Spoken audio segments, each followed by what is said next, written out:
So first of all, I like to call conspiracy the guilt by association statute because that's basically what it is. You see it both in state and federal practice, but essentially what it means is how can I charge this case so that your client can be held responsible for the crimes of other people? That's what it is. And in the federal government, it's not as clear-cut as you might think in terms of elements because there's a lot of room for interpretation.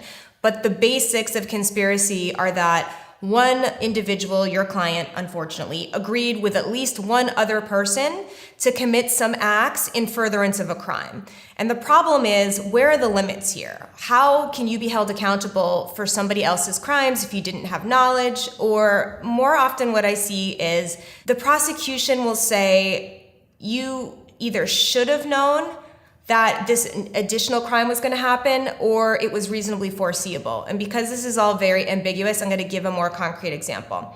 So let's say it's a typical drug conspiracy case, which I see in federal court all the time. And the problem with that is they're mandatory minimums, so that can be a whole nother kind of can of worms. But they charge you with conspiracy. So let's say your client admitted that he dealed in a very small quantity, like a just tiny amount of marijuana in the area.